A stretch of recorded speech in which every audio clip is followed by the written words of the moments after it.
Good morning. Good morning and welcome. Service begins at 10 and I have some lost sheep among our staff this morning, but they will come dwaddling in. But I want us to go ahead and start. I'm Reverend Dr. Marion Stewart. It is my pleasure to serve this congregation as senior minister. And I will be really glad when we don't have to wear masks anymore. I bet you will be too. Let's begin our time together by acknowledging the land which holds us, the land and the home of the Adena, the Hopewell, the Wyandotte, the Miami, the Seneca, and the Cayuga. Gathered here and online, may we be grateful, thoughtful, and humble. This is the last Sunday of our monthly theme, Engaging Possibility.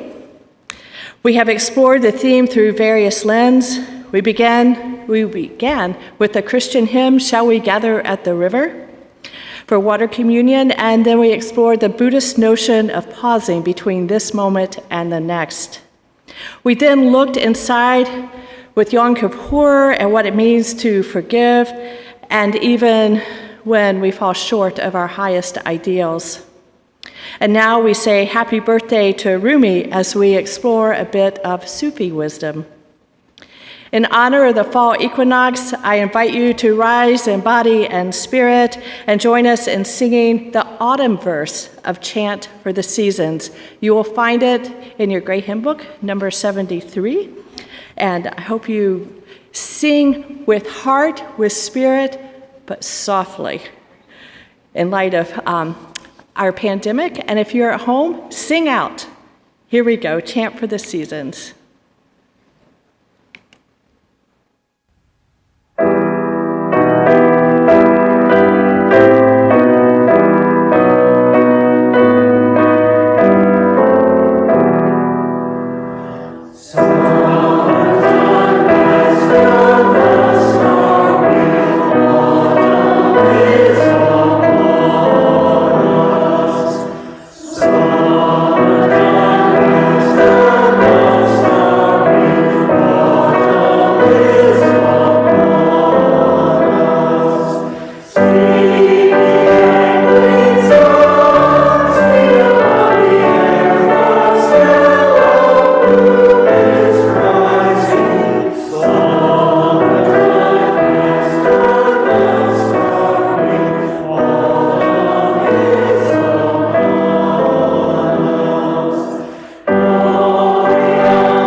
Please be seated.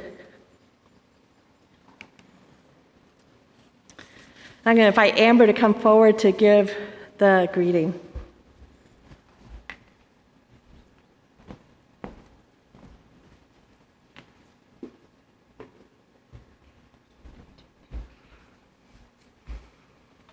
Good morning.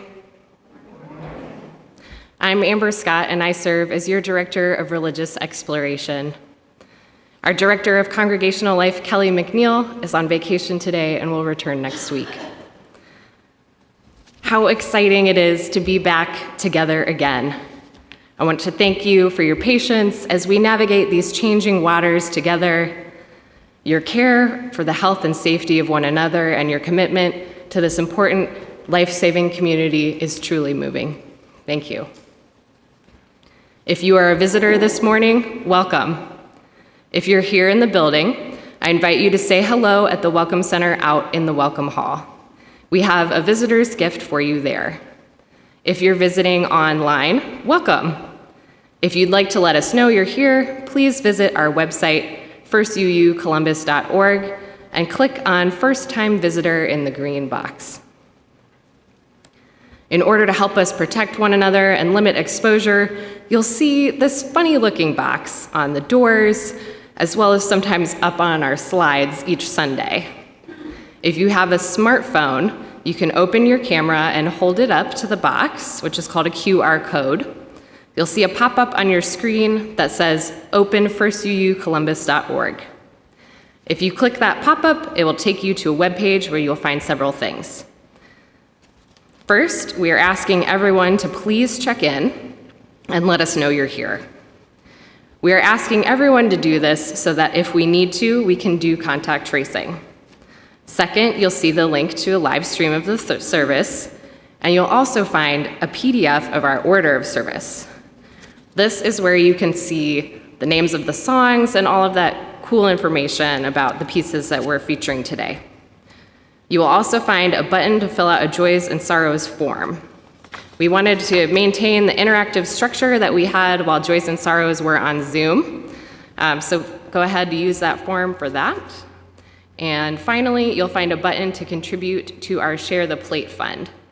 We won't be physically passing the plate, but if you'd like to give using a cash or a check here in person, there's a spot in the back to place that as you leave. And you can also find one of our ushers after the service if you would like to pay using a credit card. If you have any questions about this, don't hesitate to ask.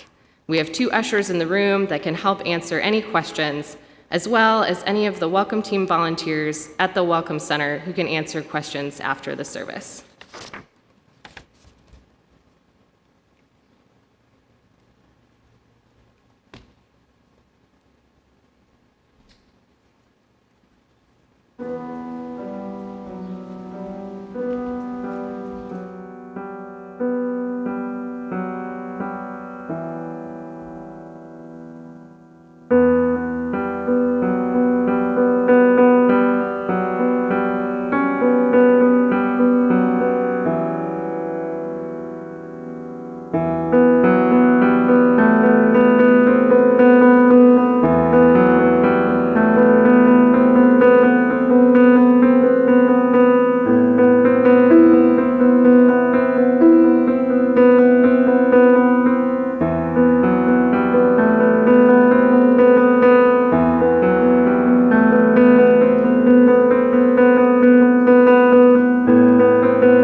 Thank you, Nathan.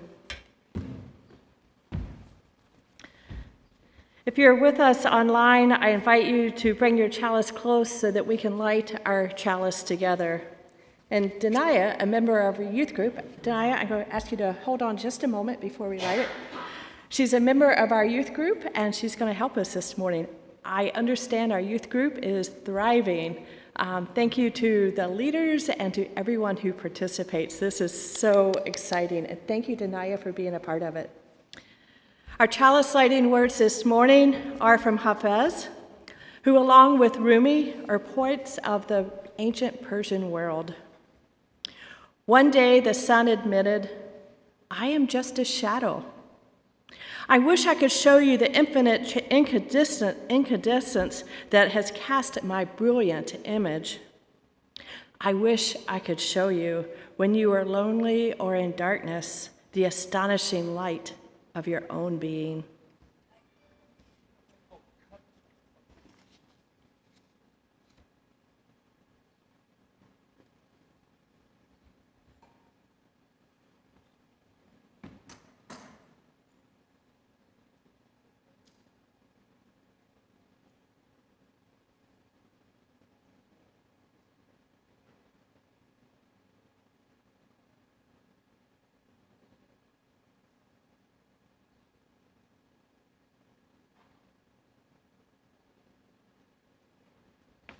Thank you, Denia. Our chalice is lit.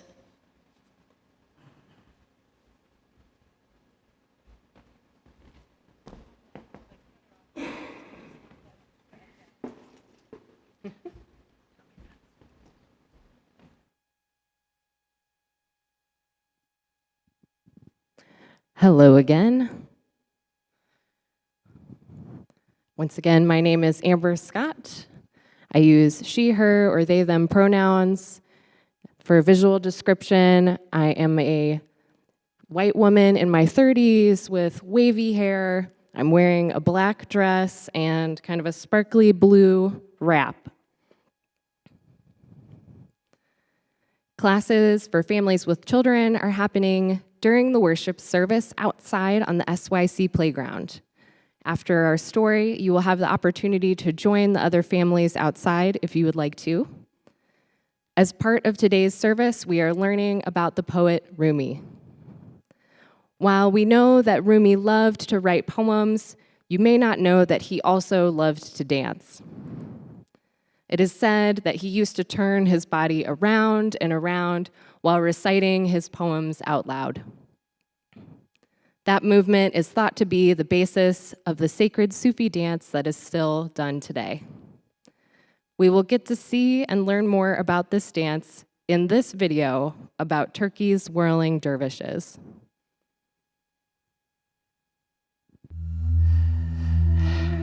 In the 13th century, while most Turkish Muslims worshipped in iconic mosques, an entirely new display of praise began to gather a following. Known as the Sema ritual, it was the vision of Sufi master Rumi. The purpose, to honor Allah and chronicle the spiritual path man must take on the journey to enlightenment. Semasens from the Mevlevi order of whirling dervishes are the only ones allowed to perform the ceremony. It's captivating for us, but meant for the heavens. A powerful display performed in a trance-like state. While we whirl, we say Allah. It's the name of the God. We don't think anything about our family, our work, other people, just Allah.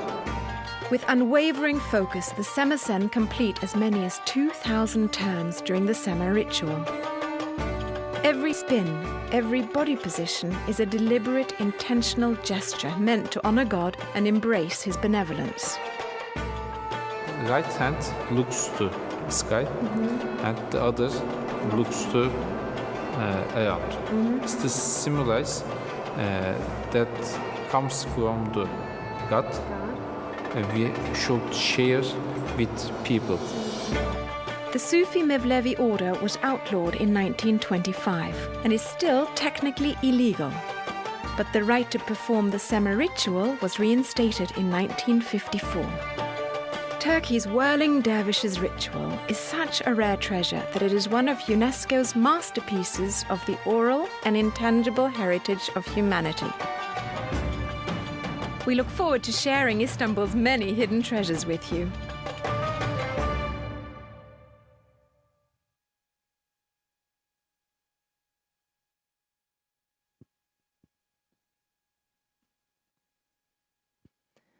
As we reflect on the sacred dance of the whirling dervishes, I invite you to think about ways that you move your body or activities you do with a group that feel spiritual, celebratory, and transcendent.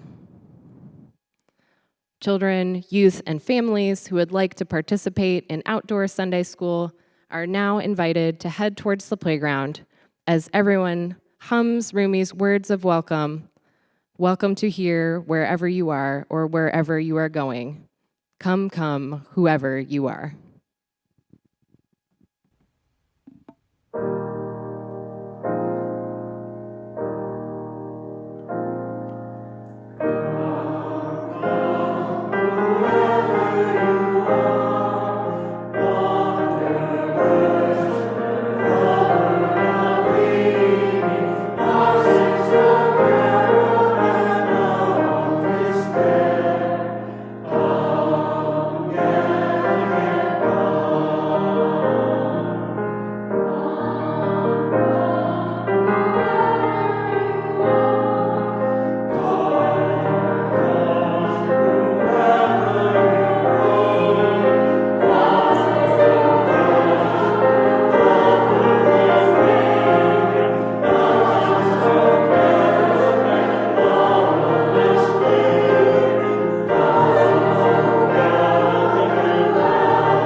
Hello, everybody. My name is Isabel Call, and I'm the Assistant Minister of Pastoral Care. It is my role for the last time this week to invite you to share your joys and sorrows so we may more fully know and support each other. This month, we have been trying some new things with the Caring Ministry, including a revamped Joys and Sorrows form and learning how to read your joys and sorrows aloud, real time, from inside the walls of the worship center, now that we're not on Zoom anymore. How's that? All right. So I'm welcoming you all to participate in our caring meditation, which will happen later during the service. Although after this week, I will not be continuing with you as pastoral care minister. I will be with you in spirit, continuing my appreciation of your creativity and deep commitment to care for each other from afar. I won't be in touch directly, but please know I'm sending you my blessings. To participate in the caring meditation this morning, or to ask for pastoral or practical support with a difficulty in your life, fill out the Joys and Sorrows form. You can find it by scanning the QR code or by visiting firstuucolumbus.org/Sunday. If we receive your joy or sorrow in the next few minutes, we'll read it aloud during the caring meditation. And the form is also available throughout the week if you want support. So now is the time to fill out the Joys and Sorrows form if you like, or simply rest, knowing we are here together, each in our own way.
This morning for our centering words, I want to again remind us that we're continuing with our September theme, the last Sunday of our September theme of engaging possibility. In this month's Soul Matters packet, you can feel free to pick one up on the table on your way out or go online and download it. There are many resources for thought and spiritual growth. As we go deeper into engaging possibility, we go back to the ancient sacred text with the aid of translation. This morning's centering words are from Rumi. Come, come, whoever you are, and listen to his words. Today, like every other day, we wake up empty and frightened. Don't open the door to the study and begin reading. Take down the dulcimer instead. Let the beauty we love be what we do. There are hundreds of ways to kneel and kiss the ground.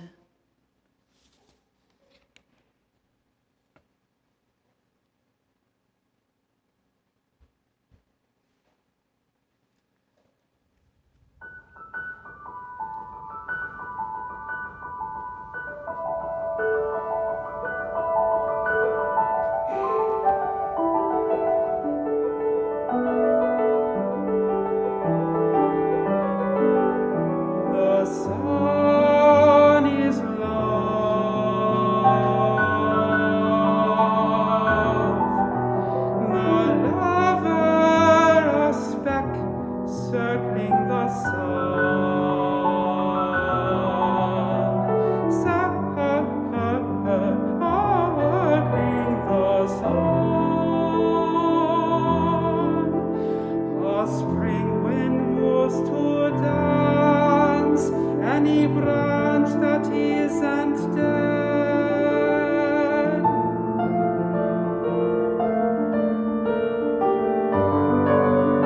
The sun is love, love.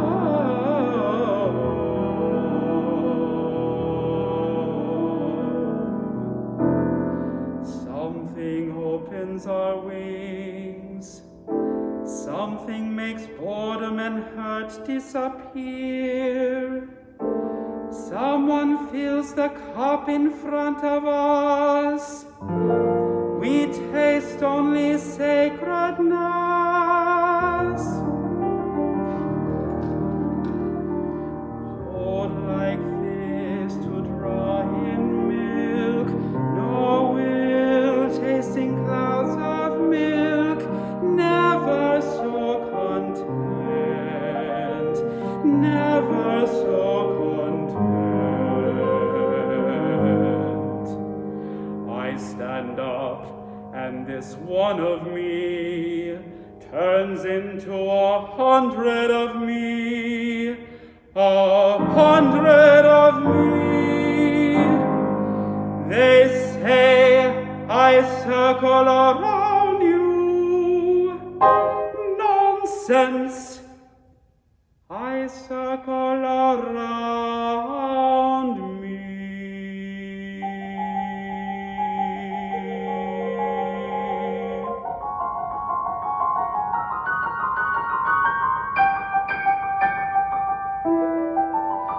The sun is love, The sun is love. Thank you, Don. You know, that's a tough piece of music, and Don is a wonderful tenor and a leader in this congregation. Don is our Board of Trustees president, so yay for Don. Our reading for this morning is from Rumi, The Alchemy of Love. You come to us from another world, from beyond the stars and void of space, transcendent, pure, of unimaginable beauty, bringing with you the essence of love. You transform all who are touched by you. Mundane concerns, troubles, and sorrows dissolve in your presence, bringing joy to the ruler and ruled, to peasant and king. You bewilder us with your grace. All evils transform into goodness. You are the master alchemist. You are the light and the fire of love in earth and sky and heart and soul of every being. Through your love, existence and non-existence merge. All opposites unite. All that is profane becomes sacred again.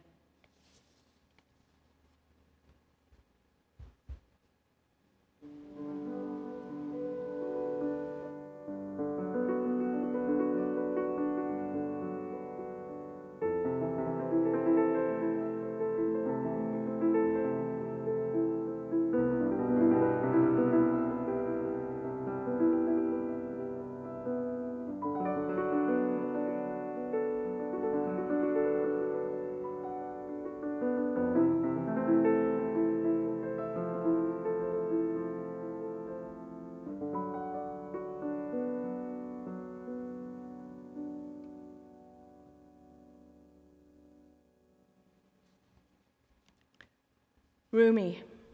The name itself seems so poetic and beautiful.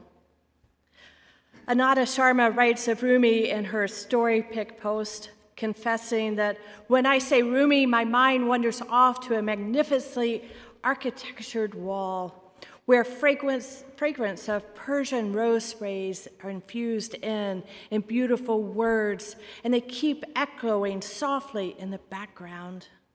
And just as his name, this man too was poetic and beautiful in every thought. He had the talent of describing the most complex of complexities in life in just a few words.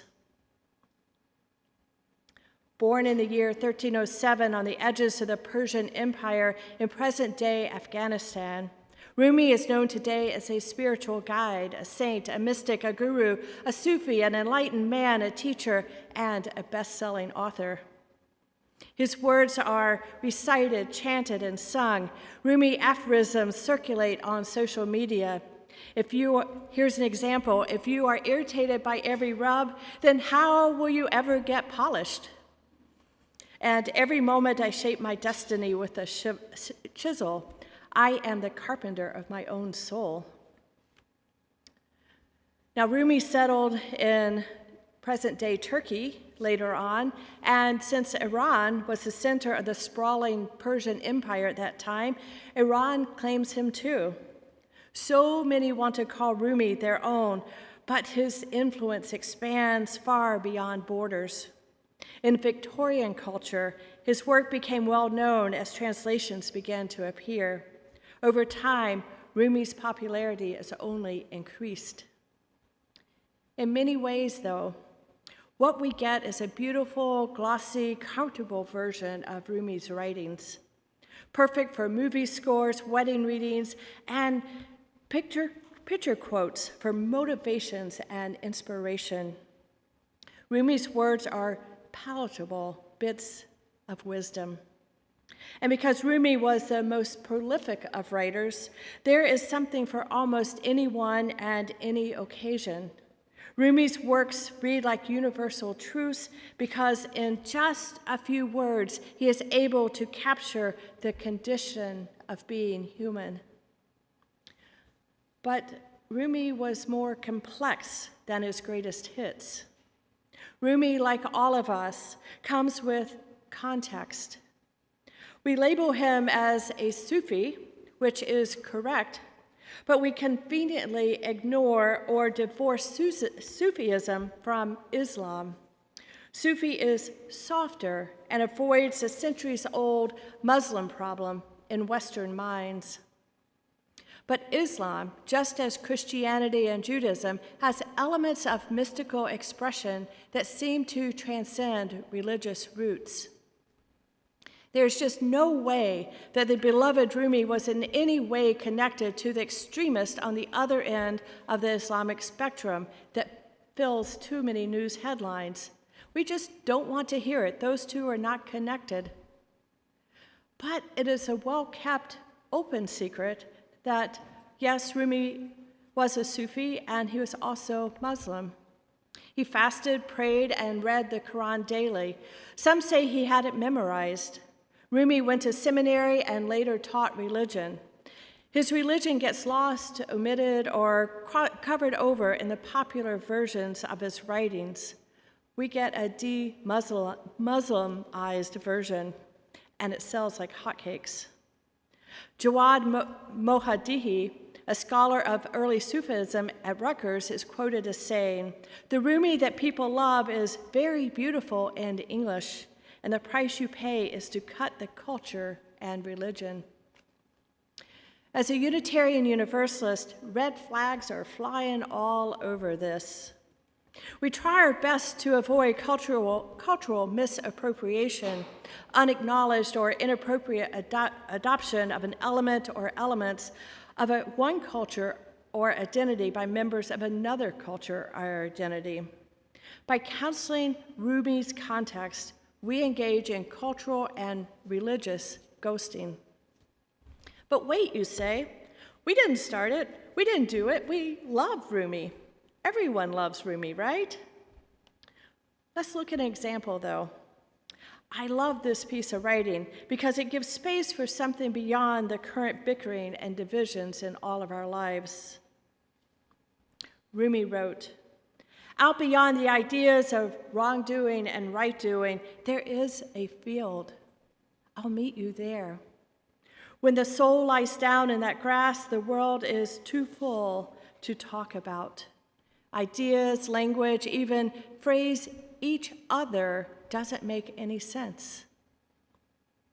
How could we not love those words of Rumi?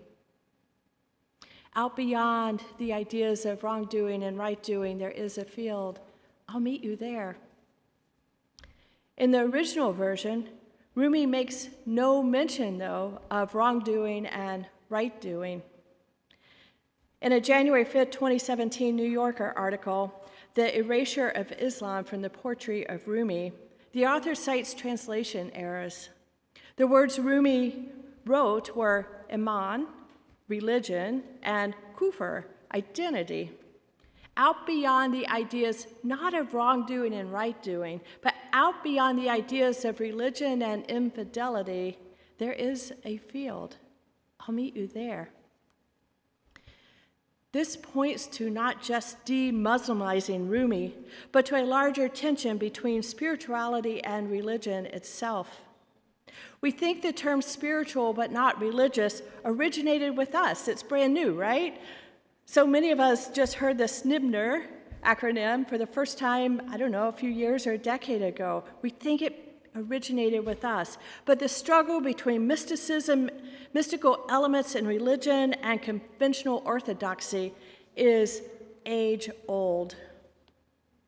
The article's author writes, "Imagine them, a Muslim, a scholar saying that the basis of faith lies not in religious code, but in elevated space of compassion and love. What we, and perhaps many Muslim clerics might consider radical today in interpretation that Rumi put forward more than 700 years ago. It's not new, my friends. This tension has been there a long time. But out beyond, there is a field, and I'll meet you there." If you look at the hierarchies of spiritual growth, Rumi's field starts at the apex. Self-transcendence is a spiritual state that is not separate from the rigors of religion, but built upon that very foundation. Westernized egos might ask, who needs church or temple or mosque? Who needs organized faith or religion? I can go straight to self-actualization and transcendence. You might want to refer to last week's sermon on forgiveness and humility. But that rarefied air at the top of that spiritual hierarchy, that triangle, is a celestial pinpoint atop a triangle of progress and process. Religious scholars put Jesus, Buddha, Muhammad, and a few others in that transcendent space. The rest of us, mere mortals, let us just say we are a work in progress. At their best, religious institutions are the last place in our American culture that formally teaches the concept of something like love your neighbor as yourself. As churches and houses of worship depopulate, we become isolated factions with few opportunities outside of family enclaves to interact generationally. Diversity may not be what we might not be exactly as we desire it in our church. We might want more, but church, this church, all churches, this church is a place where we collectively are called to do better. Rumi was religious, and he was a mystic.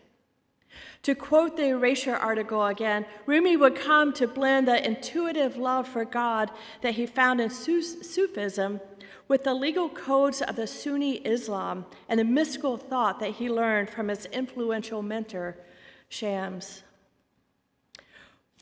When we only take the finished product, Rumi's poetry, and fail to understand the underpinnings, we risk being superficial or maybe even materialistic. We can become self-organizers of our own religion that fails to have roots or foundation. We might dine on cafeteria spirituality. I'm not saying to ignore Rumi, Hafez, and other mystics. Quite the opposite. Read them. Let their words sink in. But when possible, go back to the original translations. Leave room for something more. Don't just settle for feel-good interpretations. By being challenged with their writings, I invite you to don't just take the pretty. Omid Safi, a professor of Middle Eastern and Islamic studies at Duke University, writes, historically speaking, no text has shaped the imagination of Muslims other than the Quran as poetry of Rumi and Hafez. This is why Rumi's voluminous writings, produced at a time when scribes had to copy works by hand, have survived. Read Rumi. Let his writings take you where they will. Read Rumi and follow your heart. Read Rumi and be enlightened, be comforted, and be challenged. Be challenged to know your own spirituality too, even if you profess to be without or beyond spirituality. Know your own religious foundation. We all have a religious foundation, whether known or unknown. Our whole culture has one. For a culture that barely knows its history, I put forth that we might even know our religious truths less. Don't let Rumi's poetry just be a mood setter. Go deeper, go out beyond. I hear there's a field out there. I'll close with one of Rumi's most popular writings. It's built upon a deep foundation of religious experience, religious questioning, and religious just being in that milieu, that culture. And it's presented in a beautiful and interpretive translation by Coleman Barks. It makes me curious as to what was left out in this nice translation, but the reading is indeed beautiful. It takes me out to a field out beyond, and I hold it as I wonder, what was the foundation this was built on? It beckons me to go out there to that field. But first, I must do my own work. Let's listen to Rumi's poem, Only Breath. Not Christian or Jew or Muslim, not Hindu, Buddhist, Sufi, or Zen, not any religion or cultural system. I am not from the east or the west, nor out of the ocean up from the ground, not natural or ethereal, not composed of elements at all. I do not exist, am not an entity of this world or the next, did not descend from Adam and Eve or any origin story. My place is placeless, a trace of the traceless, neither body or soul. I belong to the beloved. I have seen the two worlds as one, and that one call to know first, last, outer, inner, only that breath, breathing, human being. Blessed be, and amen.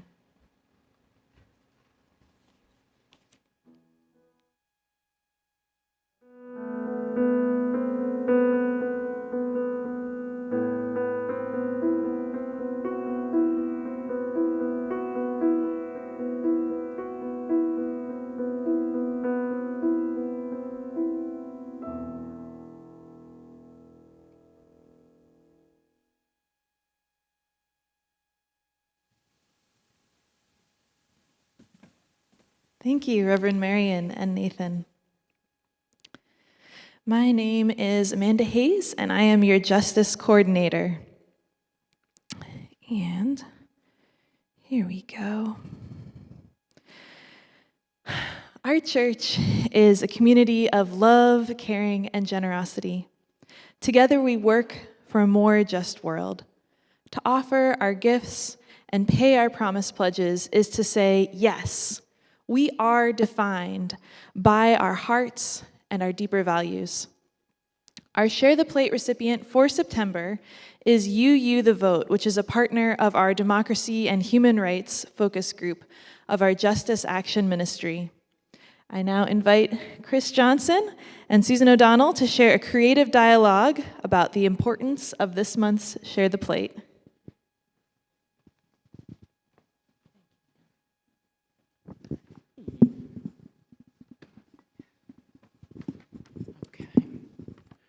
Good morning. Hey, Chris, have you ever played whack-a-mole? Sure. That's the game where you use a mallet to hit toy moles back into their holes. It's fun and challenging. That's right. So are you game to play democracy whack-a-mole? Democracy whack-a-mole? What's that all about? Well, that's when issues keep popping up that we need to react to. What kind of issues? Well, voter suppression bills in the Ohio legislature, anti-protest bills, and redistricting voting maps. Do I use a special mallet? Nope. We have other ways to beat the sneaky moles. First, we have UU The Vote. That's our Share the Plate partner this month. They help UUs across the country register voters and get out the vote.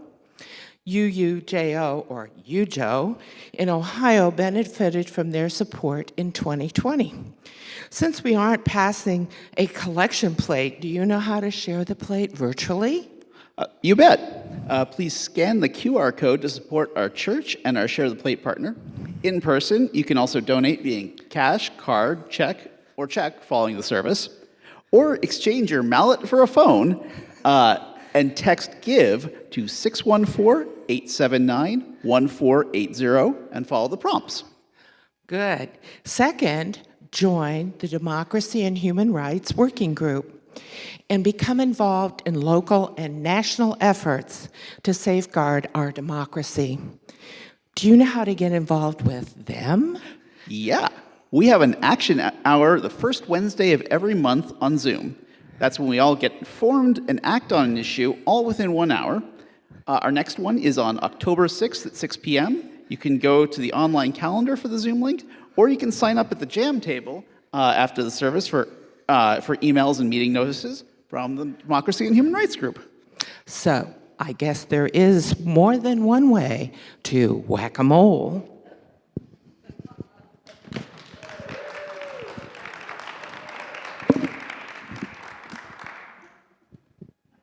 Thank you, Chris and Susan. Our donations have a bigger impact when we give together. Regardless of your ability to contribute, we value your presence here. Thank you.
Thank you, Nathan.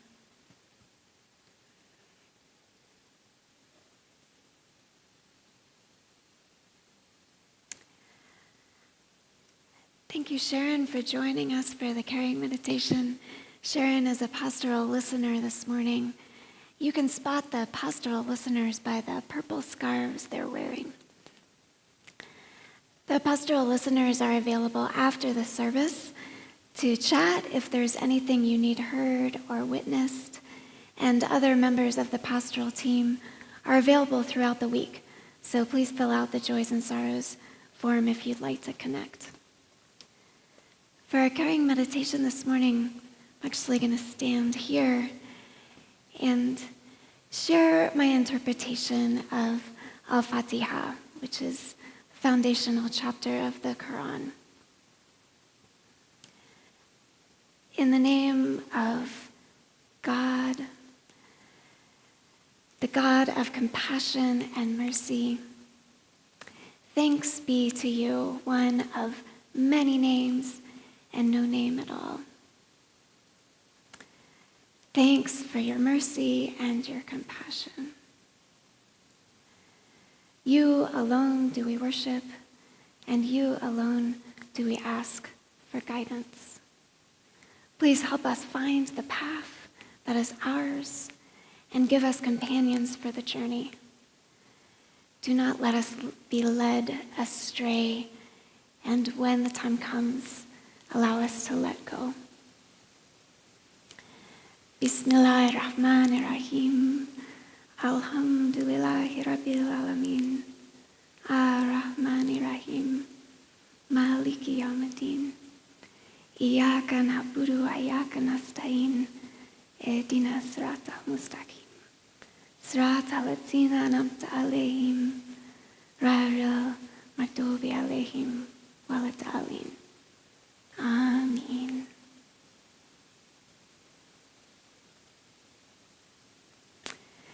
We are a caring community, and we share in the feelings of our hearts, the sorrows and the joys. So Sharon will now share what has come forward today. We had one joy come in during the week. Bruce S. is grateful that we have a free, scenic state park with a beach where we can cool off and exercise near Columbus, namely Alum Creek State Park Beach.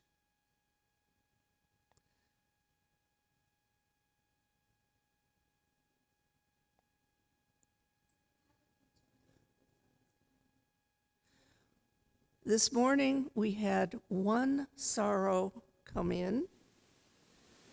Dana R. reports that his uncle passed away this week. Dana, we send you and your family love and support.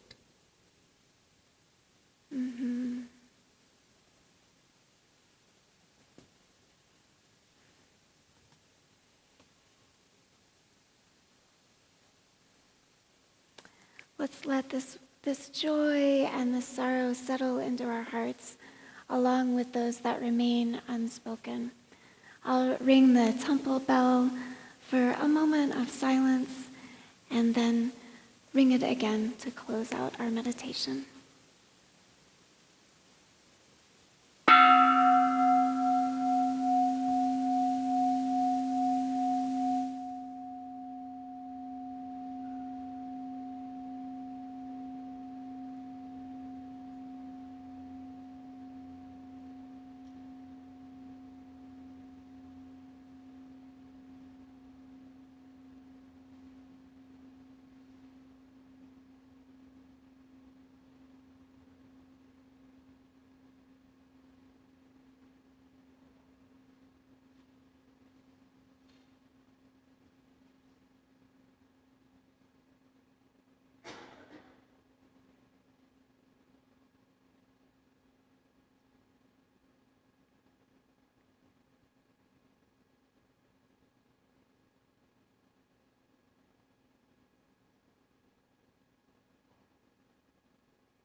Thank you, Isabel.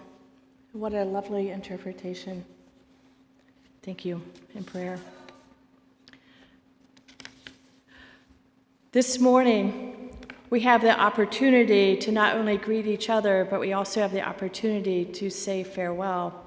We have two farewells among us, among staff right now, the first being a temporary farewell. Amanda, as you saw earlier, is expecting any day now. Her due date is officially a week or so away, but I suspect that we're getting ready to temporarily say congratulations and farewell to Amanda. And congratulations to Amanda and Jim. A shower for them will be immediately after the service outside, so congratulations. There are also bittersweet farewells in our lives. It's time this morning to say farewell to Isabel. A year ago, let's see if I can get this slide here. A year ago, Isabel, we met you with great joy and anticipation, and we welcomed you into our First Unitarian Universalist Church of Columbus community as our assistant minister of pastoral care. As you were getting to know us, you went before the Ministerial Fellowshipping Committee, or the MFC for short, and you passed with flying colors. Again, congratulations for that. That's a huge, big deal. And we celebrated with you. Fast forward to a long winter of pandemic on Zoom. You met with the pastoral care and caring teams, and you organized and put what we do into fancy Google spreadsheets and graphs. I was really impressed. And you led trainings and meetings, and several Sundays a month, you led us all in caring meditation. Last spring, we had the pleasure of ordaining you. It was a beautiful service, and you're wearing the beautiful stole that you were gifted, made by our wonderful Deb Bowell. And now you are officially known as the Reverend Dr. Isabel Call. Another congratulations yet again.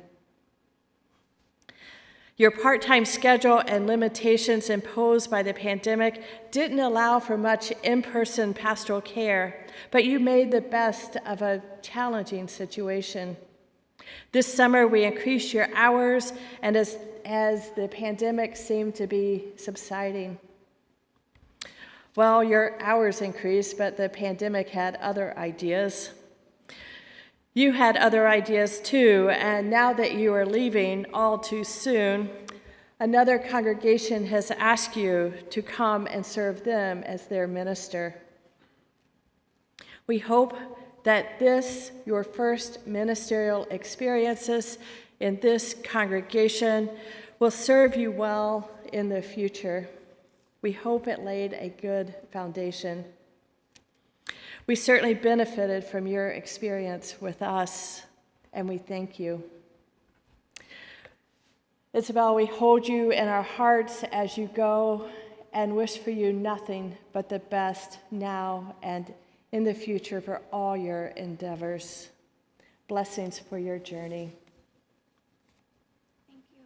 Thank you, Marion. It has indeed been a challenging year. And being half-time during a pandemic made it difficult, but not impossible, to build deep relationships and respond to the real need for pastoral care in our community. It has been an honor to be a part of your lives this year. And I'm very thankful for your support of my ministry, for ordaining me. And I'm grateful for the opportunity to have been 3/4 time the past 3 months. My decision to pursue my ministry in a new setting was a difficult decision. It was more a calling than an idea, but a difficult one.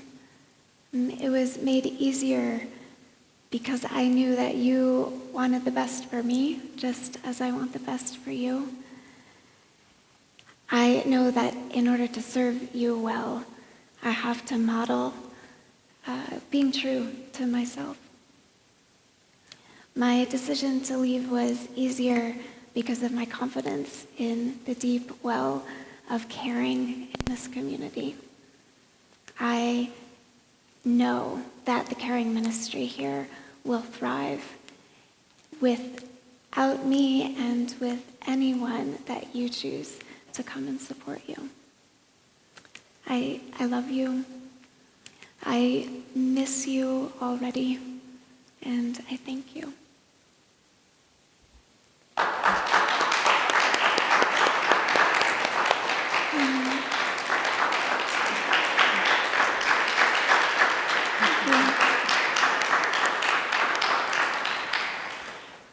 Isabel, if we were non-pandemic times, this is a time I'd go over and give you a big hug, but that's not what we can do in pandemic. Here we go.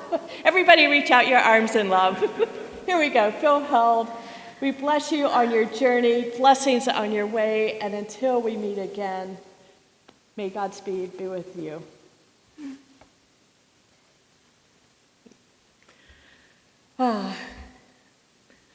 That's tough. I hate saying goodbyes, and sometimes they just make me want to cry, but maybe that's a good thing too.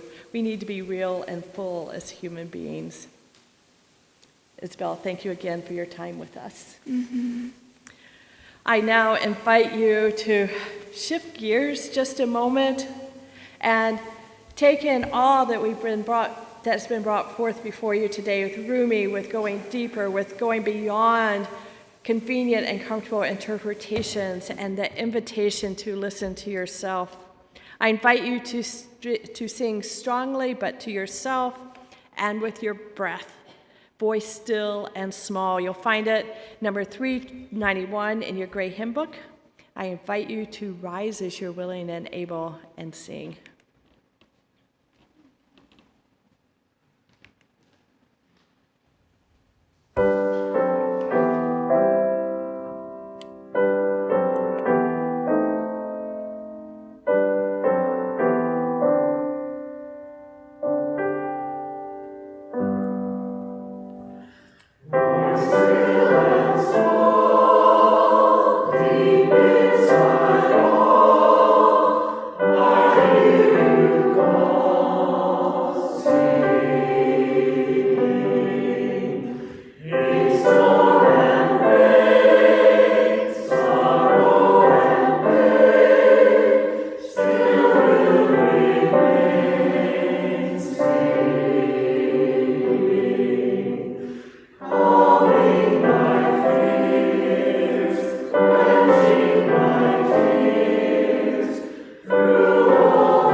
Angels, you may be seated.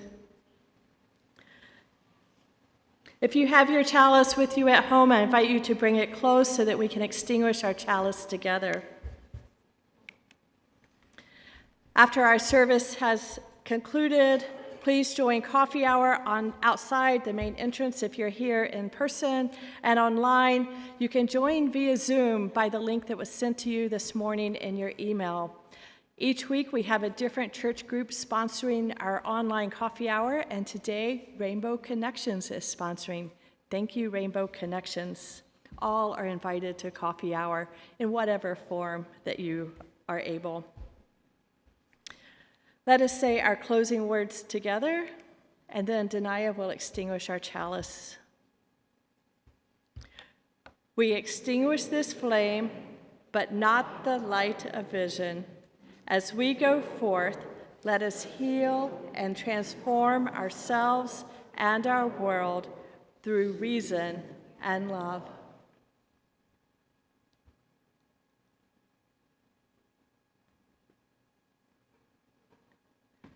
Our chalice is extinguished.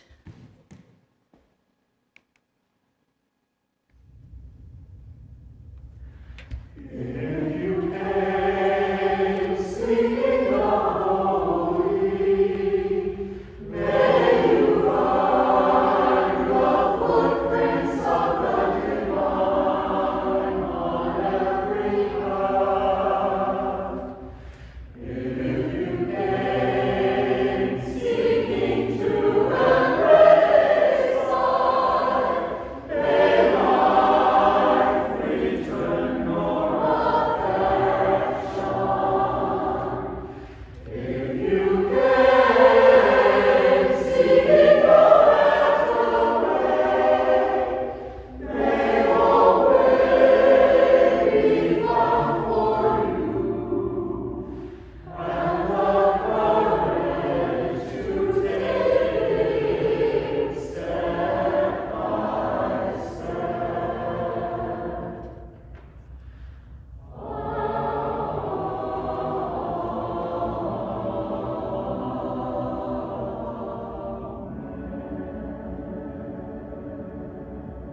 My friends, go now in peace and engage in the possibilities that await.